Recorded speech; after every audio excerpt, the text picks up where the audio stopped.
this is going to come mainly in the form of a conversation with Mr. Howard Davidson. We're very fortunate to have him visit us today. You didn't have to go through the snow? No, it's mostly rain on the way here. Good. Mr. Davidson was at Penn State from '64 to '69. Yes. He got an undergraduate degree in architecture. We like to call it a degree in architecture because it took 5 years, so we like to think it's a little step up from undergrad degree. It's a degree in architecture. And he's kind enough to come speak with us today. We were going to give him lots of room to talk. I'll have some questions, but you all are welcome to ask some questions too. And without any further ado, Mr. Davidson. Hello, everybody. Thanks for having me here today. I don't know if I should say I'm happy to be here because I have to be 70 years old, I think, to qualify to be able to talk to you today about what Penn State was like 50 years ago. I said Penn Hills because I live in Penn Hills now, and I've been the planning director at Penn Hills for 40 years. I've been retired for 2. But you know, I am a fellow Penn Stater, just like all of you, so I wish you all well. And I'd say, well, one of the first things I missed coming up here, I wanted to tell you a little history, is the elm trees. I missed the elm trees on the mall. If you go out to the mall, there's 4 or 5 of them left. Mm-hmm. It used to be lined on both sides with huge elm trees. But let me start by talking about paternalism. I understand maybe you've talked a little bit in your class already about paternalism. When I first came to Penn State, I thought it was amazing that the girls had a curfew and the guys didn't. You know, I thought that was silly. Most of the students ignored it anyway. But the whole idea was the university felt that they had to protect their boys and girls. You know, they wouldn't call you men and women those days. They had to protect the boys and girls and replace the parents while you were up here and away from your parents. And most of us were too sophisticated. I don't know if that's probably not a good word, but we weren't ready to accept paternalism. And at the same time, a student power movement was going on, trying to make student government more responsible to the students and more active in participating in the government of Penn Hills. And we wanted to make student government more than it was. So I should say my brother Carl was involved in those early days of the student power movement, so I tended to hang on to his coattails for a year or so while he was here then. My brother Carl went on to become a national president of SDS. That's the Students for a Democratic Society. We were known as the radicals back in those days. We weren't the hippies. We weren't the yippies. We were more dangerous than that. We were out to start a revolution and change American government as far as the establishment was concerned, and I think we scared them a little bit. But we were a small minority. But I should say that back in the student power days, one of the earliest, by the way, I brought notes, because that's 50 years ago for me. So if I get confused as the afternoon goes along about what was 1966 and what was 1968, forgive me for that, because they all tend to blend together a little bit for me. But I know that student government was one of the first people that brought large numbers out to a demonstration on campus. But it was all about curfews. Women could live downtown now, right? You can live anywhere you want, right? Are all the dorms co-educational, men and women both? Well, back in those days, there was men's dorms, women's dorms. The women had a 9 o'clock curfew. So they started trying to change all those rules, and Eric Walker and the guys would come back and suggest, well, maybe we could allow girls to visit an apartment downtown if they bring in a letter from their parents saying it was okay, and provided they were only going to places where there are at least 3 couples, and things like that. I guess 2 couples wasn't enough. Maybe they thought we were going to swap or something like that. But a larger number in an orgy might be okay.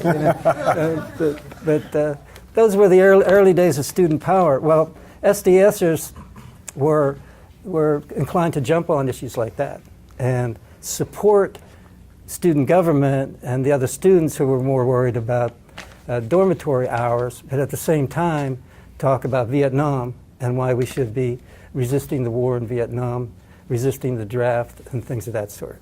So those are my early memories. Now, down where the mall intersects, right across from the corner room. By the way, I stopped at the corner room for lunch today, and I had the same hot turkey sandwich special. I don't know if you've had that, but I still think it's a great lunch or dinner. That was a special 50 years ago down at the corner room. I thoroughly enjoyed all the time in my campus life sitting there on the window with a cup of coffee and watching the girls go by. Now, and the girls go by not too often back in those days. There were 4 men for every 1 woman on campus back in '64. There was 1 girl in the program of architecture back in those days, of all the classes. So I'm glad to see things have changed. Glad to see you here. And there were a couple hundred blacks on campus. Not enough minorities, that's for sure. And that was one of our focuses at the time too, was to pressure diversity on campus. So anyway, back to the wall. The wall was a gathering place for speakers. I can't remember if they actually had a soapbox or not. There's a place called Hyde Park in London where they have an actual soapbox, where whoever stands up on the soapbox gets to talk for 5 or 10 minutes without interruption. And they do that every day, I think on Saturdays, all day long. Well, a similar thing happened down at the end of the mall. So if a student had an issue that he or she wanted to talk about, have debated, they'd go up on the soapbox and talk. I love that. I love that. SDSers, other community organizations were always down there passing around mimeographed leaflets. In those days we had mimeograph machines. I remember that wall, and that was very interesting. You still have the hub. You still have the hub here. Well, in those days, the organizations had tables at the hub every day. So SDS had a table, and so did the Young Republicans. Any young Republicans here? Not too many, maybe 1 or 2. Well, us SDSers would debate you all day long in a friendly way. A lot of shouting, a lot of arguing about things. One of the issues was ROTC. You still have ROTC on campus? Is it with or without credit? Anybody know? Well, and You still get credit, yeah. I think they eliminated credit, I believe, in '65. Now maybe they brought it back, but that was we didn't feel that ROTC should be a credit-earning course. It was military training, and more important, were occasionally the Army would come, Army, the Marines, Navy, they would come and set up a table and try to recruit students, send them over to Vietnam. So SDSers in those days would create a ruckus, try to get them kicked off of campus. We said, send them downtown, send them somewhere else. They shouldn't be on campus trying to recruit our students. You know, it was all because of the war. And how many people have seen Ken Burns' recent history on the Vietnam War? I highly recommend that. It's on. You could probably stream it nowadays. It's been shown a couple of times on TV already. How many have seen A Time to Heal? The Penn State production, A Time to Heal. Recommend. Now there's if you're studying the history of Penn State, go online, psu.org. There's a PSU radio or TV. I think it's just psu.org. WPSU, I think. I'm sorry, WPSU.org, and go A Time to Heal. And what it is, it's a publication, a film, about a 40-minute film put together on what was happening at Penn State. What was the connection between Penn State and the surrounding area during the Vietnam War? And you'll see me I was interviewed there. I was part of it.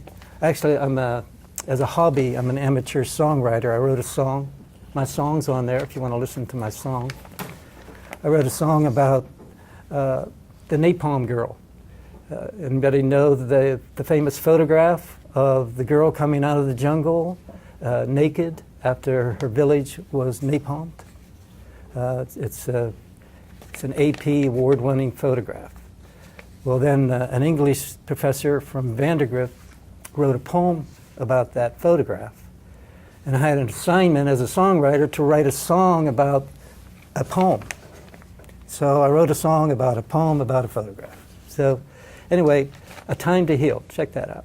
I'm going to go back to my notes. Talk about what the architecture students in those days were. They had engineering buildings, A, B, C, D, and E. They were both buildings about this big, 3 stories high. When I say this big, this classroom big, 3 stories high. Series of them. They've all since been demolished. But we put out a publication called The Mouth Organ, because some of the things going on campus in those days dealt with racism, dealt with architecture together. And we also wanted to speak out against the war. Any architecture students? No. Anyway, as architects, we saw floor plans from a large corporation in New York called Skidmore, Owens & Merrill. They're a famous architecture firm. But they were drawing floor plans with black restrooms here, white restrooms here, black water fountain here, white water fountain here. In New York City, they're drawing up these floor plans. So as students, we felt this was immoral, this was wrong. We didn't want to support any type of activity that supported the continuation of apartheid. So we spoke out against that. We spoke out against, at that time, history, Malcolm X was assassinated. Muhammad Ali was stripped of his championship belt because he refused induction. And we spoke out against that type of racism. And we spoke on student power issues. We spoke out for more control by the architecture students on the types of assignments that we would get in class. We wanted them to be more realistic, more to do with what was going on outside of Happy Valley, so to speak. We called that the Mouth Organ, and I was one of the editors of the Mouth Organ. Let me see what else I want to talk about. Walkertown. I think if you've read your assignments, I think they had an assignment to read about Walkertown. They've dealt with it. We've dealt with it, yeah. I'm not sure how much of the reading talked about. It's kind of like today with the airlines. If you ever bought an airplane ticket to go somewhere, and the last minute they're announcing that they'll give you $500 if you give up your ticket because they've overbooked. Well, what happened with Walkertown is they overbooked the school with students. They wanted to make sure that their dormitory rooms were filled with students. So they overbooked. Now, is it still required that a freshman live on campus for a year? Well, there's a little bit of paternalistic rule still in effect. They want to keep an eye on you for the first year, make sure you behave yourself.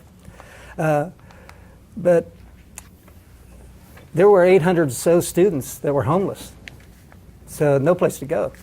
So they either put them in a dormitory lounge area, or they shared a space somewhere, or they were actually flat out homeless, in which case they pitched tents down on Old Main Lawn. And the SDSers were happy to take advantage of that situation. So were the rock and rollers. You know, it wasn't all protesting and homelessness. It was a little bit of partying. The rock and roll bands got a chance to play for the fun of it.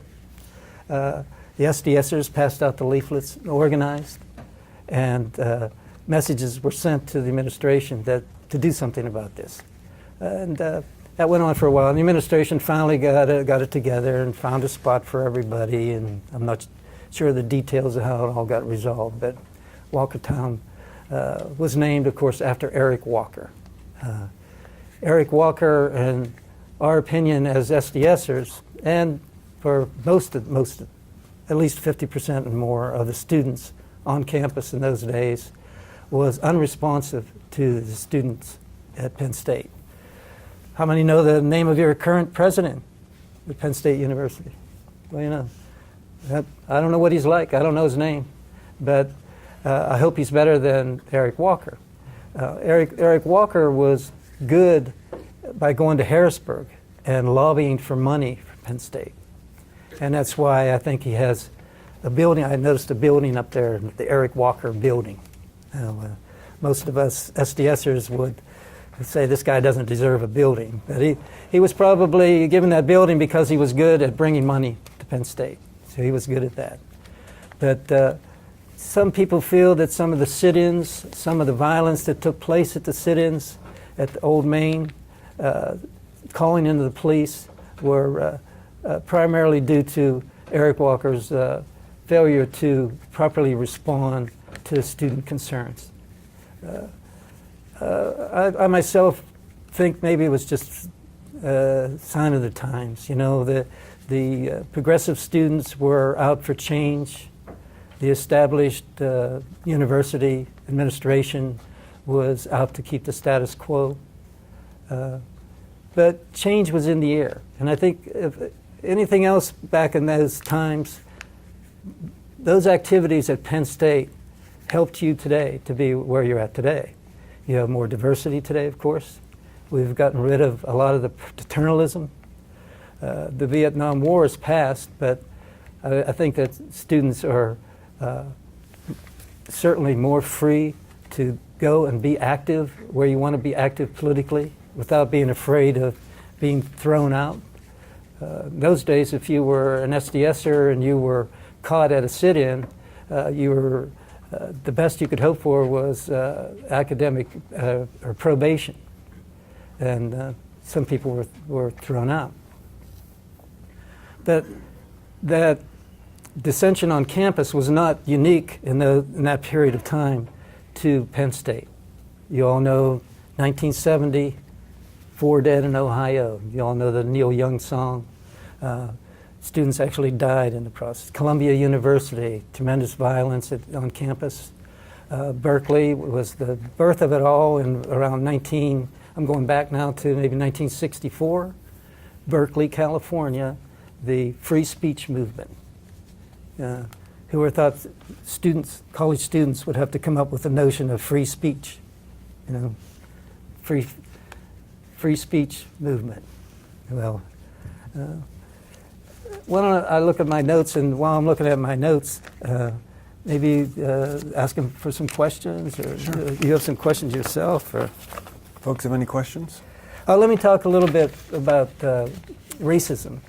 SDSers didn't just fight in opposition to the war in Vietnam. We weren't a one-issue organization. We, all the way up to the national level, we promoted what we call participatory democracy. We wanted students to become active in all aspects of life, not just your campus life, but your whole community, not just your school, but get involved with workers, you know, help support workers that were striking for better wages. Participatory democracy was the call. Now, my brother Carl was partners with Tom Hayden as a national president. They had a very strong platform in terms of participatory democracy. Tom Hayden, by the way, was Jane Fonda's husband. If you don't know the name Tom Hayden, anybody know Jane Fonda, the movie star? Well, we all know the mistake that she made, right? The mistake she made was sitting on the gun when she went to North Vietnam. That was a mistake in terms of theater. Symbolism, yes. There's this Penn State symbolism story, I'll tell you. One of the moments I remember at an SDS meeting, we were getting organized, and sort of the the weatherman aspect of the SDS. You ever hear Bob Dylan's song, "You don't need a weatherman to know which way the wind's blowing"? Well, the weathermen were a little extreme on the left. They wanted to get squirt guns, fill them with cherry pop, and go attack the ROTC troops. Now, the rest of us, that's bad theater, bad symbolism, a bad idea. I remember arguing with them for a half hour. We finally beat that idea down. It did not happen, but that type of issue did come up at the time because it was important for us to say that we were not opposed to the American soldier. We were not opposed to the Army per se, or the Navy, or any of the armed forces. We believed in a strong defense for our country. We just hated the war, why we were there, what we were fighting for, and I think history shows that we were lied to by the generals, by the administrators, and we were happy to see that in, I think it was 1967, was formed the Vietnam Veterans Against the War. That was a very significant event for us, that the Vietnam vets would come back and tell us and tell America what kind of mistakes we were making over there. And by the time the major march on Washington, D.C. took place, the Vietnam vets were leading that march right out front. And by the way, that's another event from Penn State I remember quite well, because not just SDS, student government, other student organizations, we all organized. I don't know how many buses we took down there from Penn State. So you have a proud history of Penn Staters going down there to Washington. And I think that march had a lot to do with ending the war a little bit earlier. I think it was a good thing.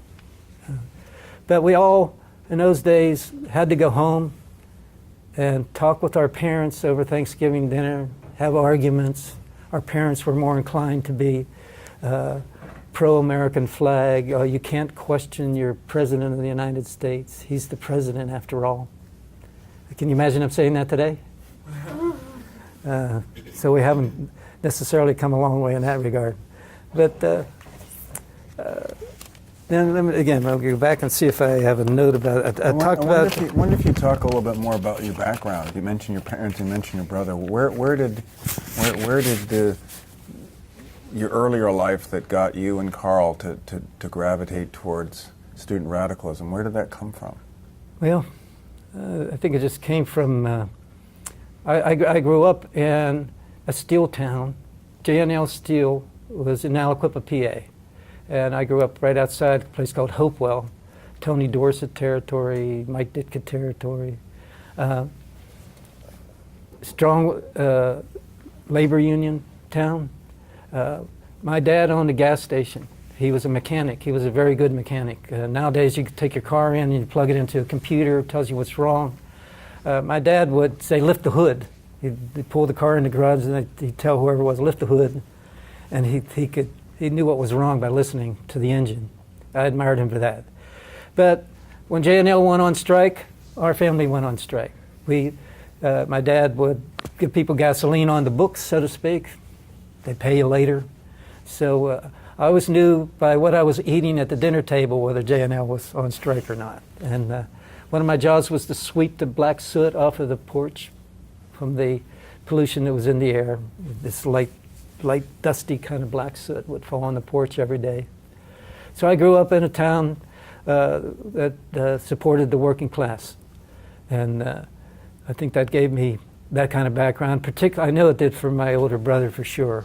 He's been fighting for the working class ever since. He's 70. He's older than me. 74 today. He studied philosophy here at Penn State. Went on to University of Nebraska for a master's degree, but went on to write for left-wing publications. Has been to Cuba to talk with Fidel Castro. Has been to China. Has been all over the world speaking on the history of SDS. He's had his publications on student power read into the House on Un-American Activities Committee. A little pamphlet on how to organize make student government a more responsible, better organization. They must have been so very afraid of these radical students in those days. And we were just young Democrats. Today we're all mostly Democrats, supporting Bernie Sanders on the left, and more Democrats that are more left-wing oriented. But, we all want Medicare for all. We all want Social Security, fewer working hours. A lot of solutions to us in terms of creating jobs in industry would be co-ops. Workers run businesses, that sort of thing. What were the other folks like in the SDS? What were some of the other student members like? They had just like any organization, you would have a range. You would have people like me. I would say I was probably more conservative. I was very. I wasn't one to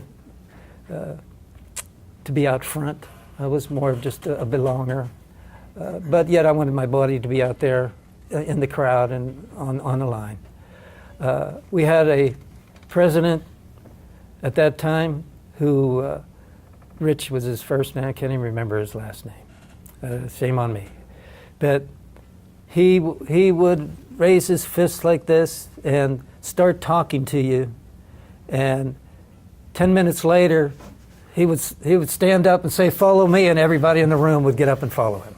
He had that wonderful Obama capabilities. He was a wonderful speaker. He was out to do wonderful things in the world. We had, on the other hand, we had the Jerry Rubin supporters. By the way, Jerry Rubin, anybody know the name Jerry Rubin? Jerry Rubin was he was the guy that wanted to elevate the Pentagon, to go down there with the hippies, and they were going to elevate the Pentagon. He was a hippie type, more anarchist, more inclined to just create violence to disrupt the current establishment, be disruptive.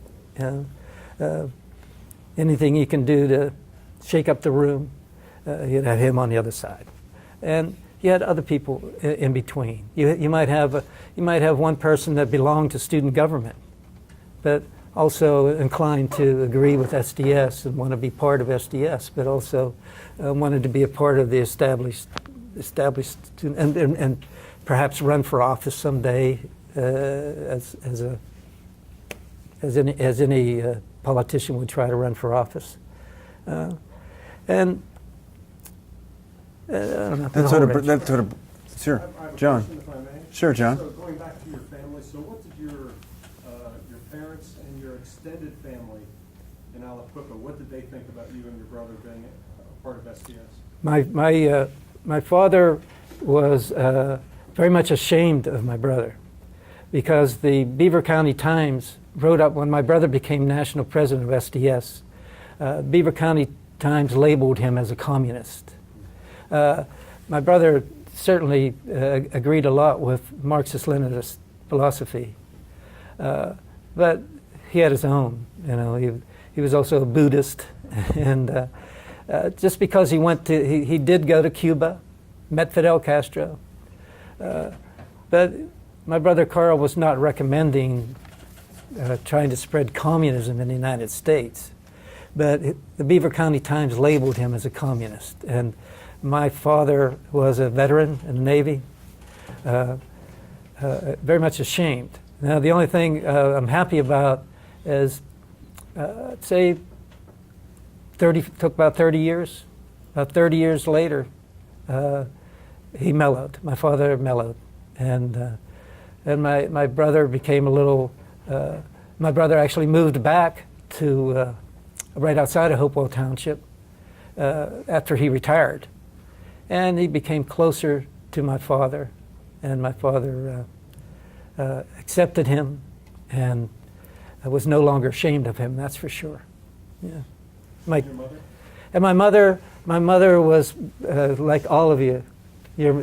Nobody will love you more than your mother. Your mother, you can commit terrible crimes, and your mother will come to prison and visit you. My mother, her fault was that her children could do no wrong. So she was proud of my brother and all of us. And, my parents divorced. They were, that was a sad day, of course. I remember when my parents divorced, I was here at Penn State, freshman English class. I got an easy A, the assignment in English class was to write a paper about making a decision between two equal goods. And so I wrote a paper about trying to decide whether I should live with my father or my mother once they got divorced. And my English teacher's heart just went out to me, because and I got an easy A. So I remember that. That was a Penn State story there. Alex. So you mentioned that Walker was very unresponsive to student demands. Yeah. Were there any administration or faculty who did actively try to help students in terms of getting their demands met? Well, there were always the progressive professors who supported not only student government but SDS for that matter. So anytime SDS would have a rally, even a sit-in at the administration building, it was not uncommon for, and it wasn't a whole lot, 2 or 3 professors to come and be speakers at these rallies, to say that they supported the students.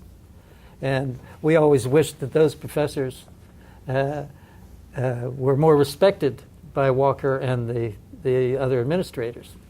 I think that the attitude at that time was that those professors were just too radical, and maybe next year we should look at not bringing them back or something like that. You know, so those professors were courageous in a sense by coming out and supporting our efforts, and particularly those professors that supported our anti-war efforts. And keep in mind that around 1965, 66, it was about 80-20.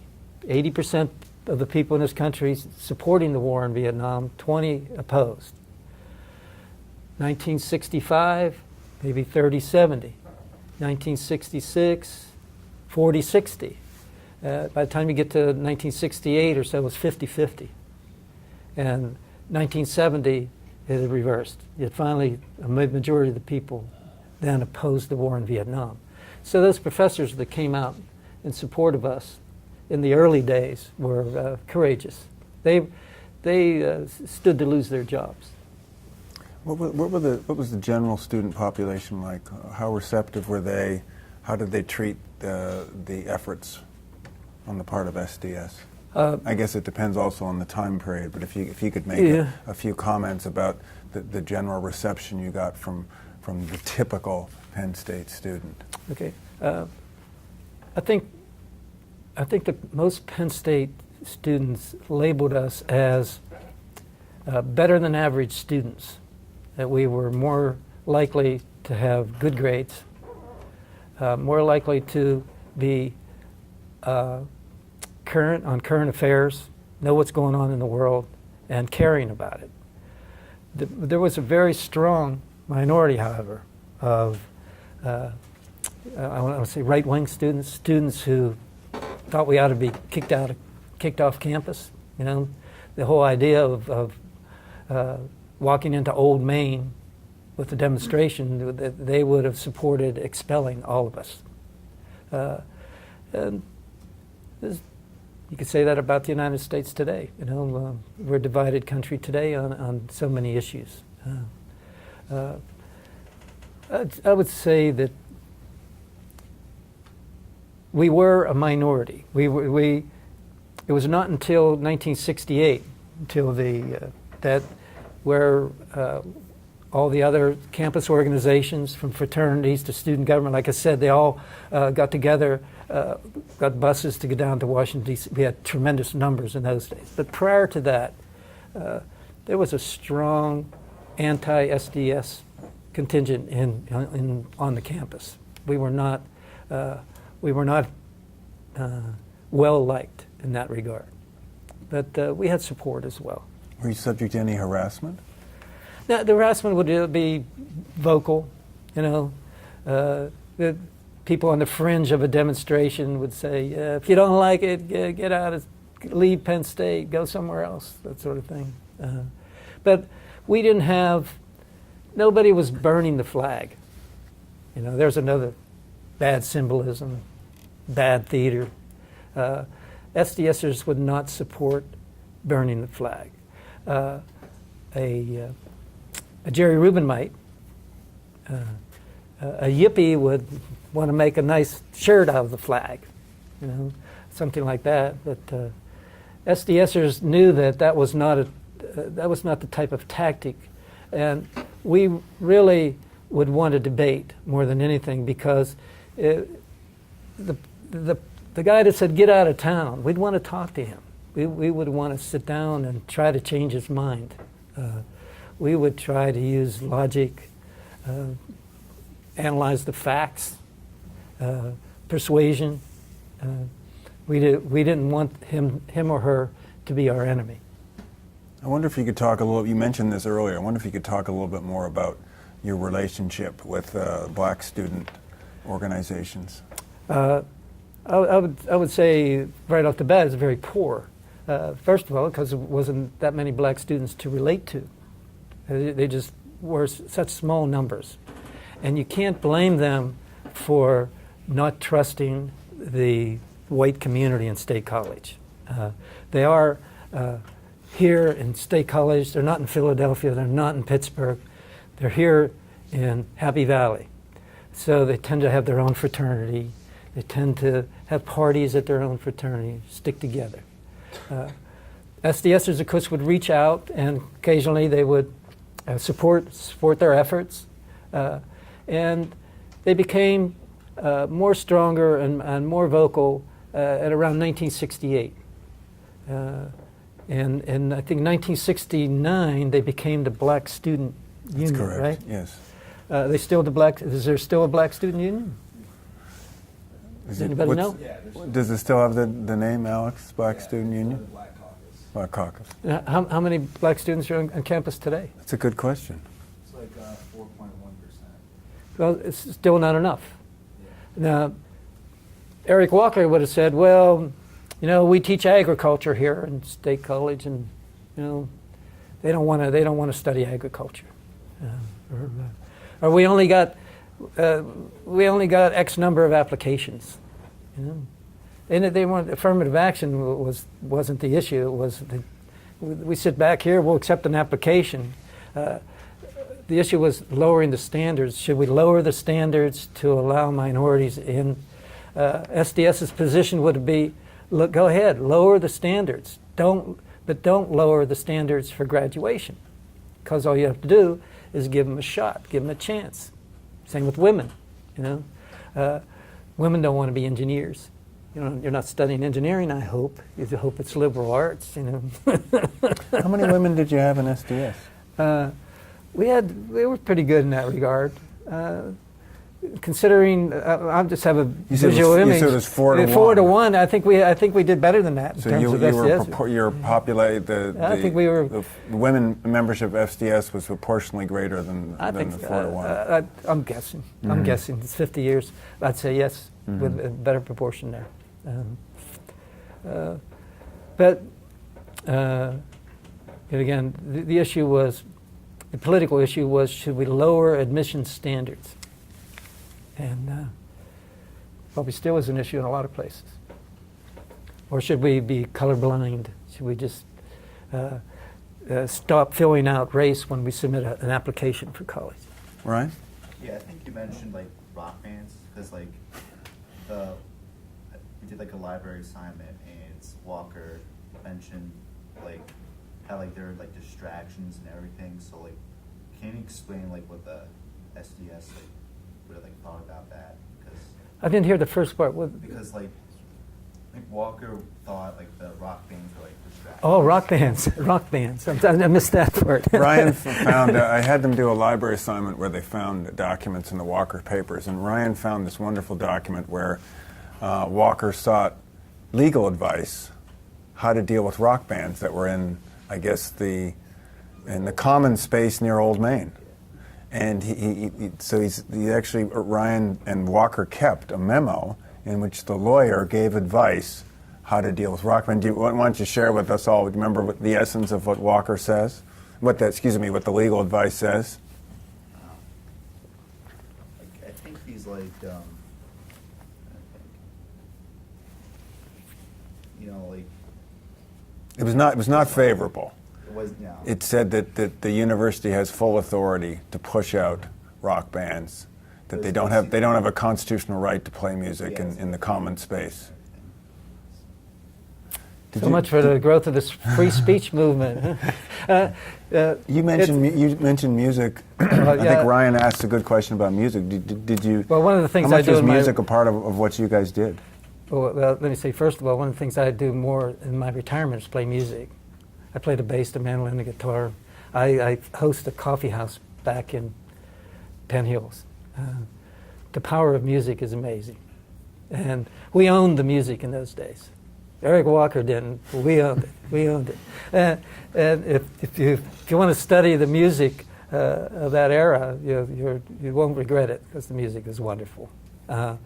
And if you go back to A Time to Heal, the Penn State program, they also have a 2-hour music program on all of the war songs, the Vietnam War songs in that era. So if you want to listen to war songs as the music as it connects to the Vietnam War. Was music part of what you folks did when you were in SDS? Did No, you no, incorporate this- music in your protests or No, in demonstrations? The WPSU people. No, I'm asking for SDS. Did you guys use music much? I A mean, lot? how many times you see a folk rally where they start out? What do they start out with? Guys singing folk songs, guys singing anti-war songs. Masters of War. 1, 2, 3, what are we fighting for? Don't ask me, I don't give a damn. Next stop is Vietnam.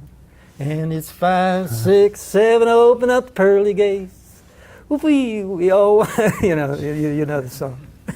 So songs like that were more powerful than a speech. That's for sure. And if Eric Walker didn't like it, tough. Go. That was on it.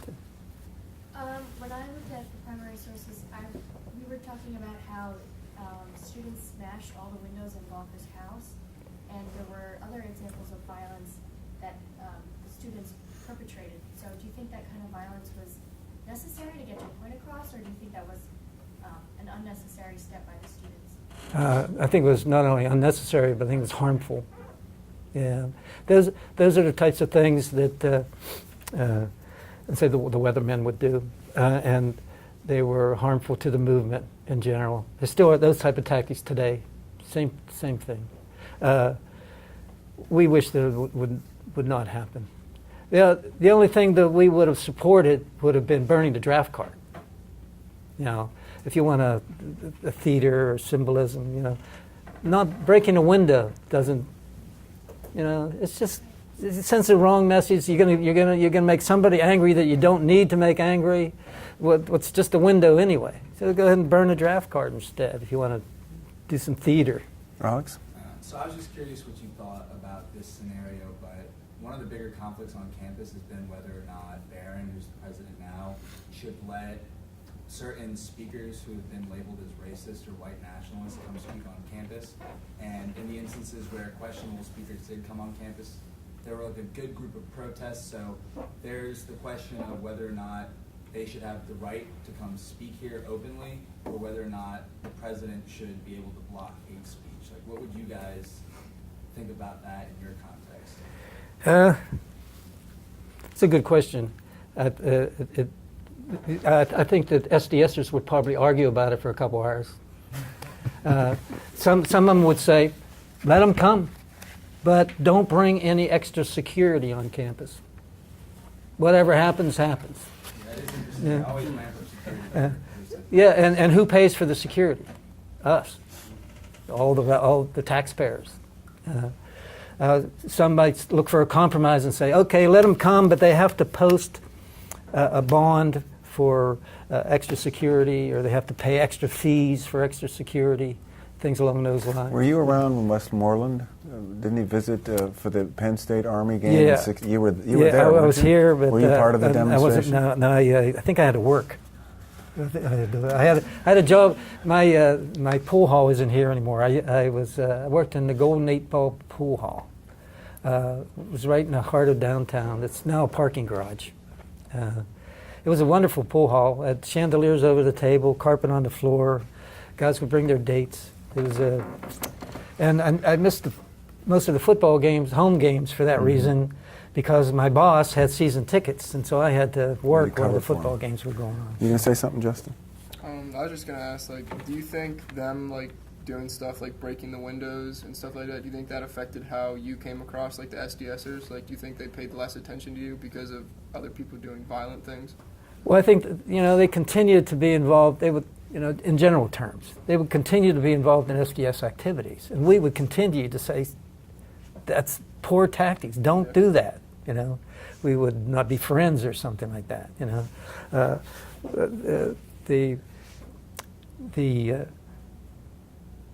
The national organization of SDS, particularly, and locals too, would say, instead of doing something like that, is there a labor strike that's going? Are the cafeteria workers striking at Penn State University? If so, go march with them. Or even 20 miles down the road, is there a factory that's on strike? Go walk the picket line with them. Don't go throwing bricks through President Walker's window. They might, the party guys might say, "Oh, okay, well, it's okay to burn them in effigy." They might do something like that. But the violence, the breaking windows type of thing, spray painting, no, nothing. It's no good. Tim. How did the students here react to President Johnson and then the election in 1968, like Eugene McCarthy, Robert Kennedy, and then eventually Nixon winning, probably not being the ideal candidate for you all, I'm assuming? What were the feelings around the political climate nationally? Well, for us it was terrible. It's kind of like Trump getting elected. I would say not quite as bad.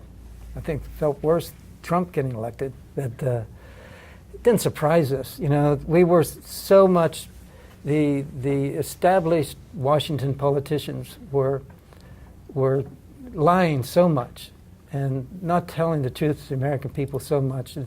Whether it was Humphrey or Nixon didn't matter a whole lot. In fact, back in those days, I registered when I was old enough as an independent because I couldn't take Humphrey or Nixon. So I registered. Now, more recently, as I got older, I switched over to Democrat because I had some local primaries that I wanted to vote in.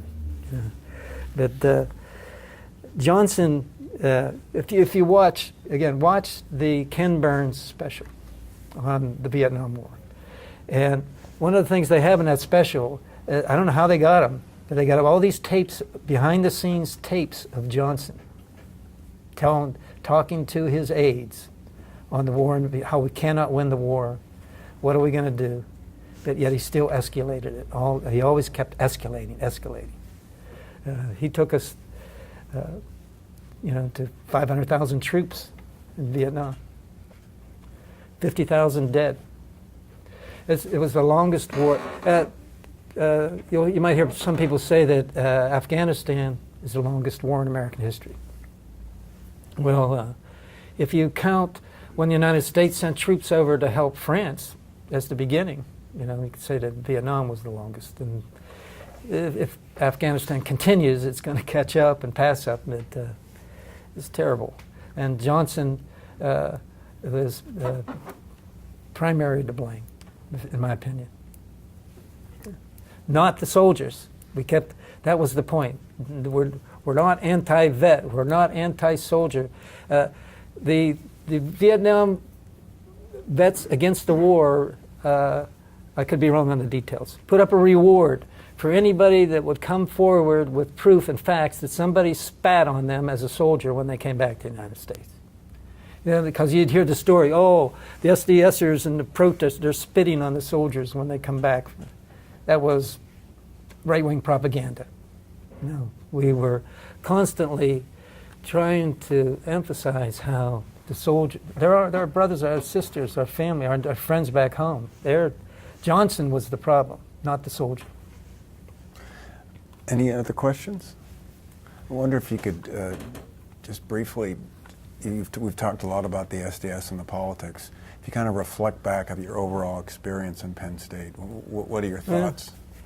I started out at North Halls. They still have North Halls here. I was in a room in North Halls. I remember the cafeteria breakfast. You can eat all the eggs you wanted. That was wonderful to me. It got me up out of bed to eat breakfast. My first assignment as a architecture student was to design a desk for a student dormitory. Just design a desk. Second was to design a dorm room, and I remember that. I went my sophomore year right away. I went to an apartment downtown, and I've had 3 different apartments throughout the 5 years. I went to an apartment mostly because it was cheaper. And those cheaper, I'll throw you out some numbers. I think tuition was $1,500 a year. How's that for, how would you like to pay $1,500 a year for tuition? And I think it was about the same living expenses. So it cost about $3,000 to come here. SDSers would say it should be free to everybody, you know. If SDSers would say, if we can send children from 1st grade to 12th grade on the taxpayer's dole, why not another 4 years? Yeah? Just let the taxpayers pay. As long as you continue to get the grades, progress, let you go as far as you can. Why should we have to pay to go to college? Anyway, back to my campus life. I learned how to not have dates on weekends. I used to go home on weekends to get a date. I learned how to play guitar. That was for me, that was very interesting. Our architecture class was 250 as freshmen, and they treated us a lot like Army boot camp. From day one, they told us we're never going to make it. You ought to switch to art or history or something, or education. You'll never make it as an architect. So we graduated 45. So we went from 250 freshman year to 45 graduate. Wow. With just a little bit losing out every year. But we were known as the hard workers on campus. That's in the engineering students. There were a lot of weekends where I had to work and study and miss some parties. But you should do the same. You won't regret it. Let's see. As I said, I worked in a pool hall. I learned how to shoot pool. I became half decent, but I met a lot of interesting people on the job shooting pool. I remember how cold it was. When my first impressions say, you freshmen, that you think it's cold out there today. It's not cold yet. It's not cold yet. I remember the creamery. The creamery was a room about half the size of this classroom.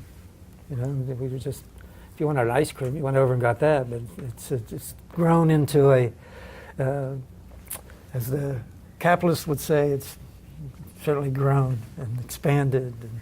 And they want the world economy to do the same thing. What do you want to know about campus life back in those days? There was always construction going on. Probably still is. I think today what you need is, I think you need a people mover. I think you need a horizontal escalator right down through the middle of campus. I remember I was late when class assignments were giving out. We had to take gym on our freshman year. I don't know if you have to do that or not. We had to take gym.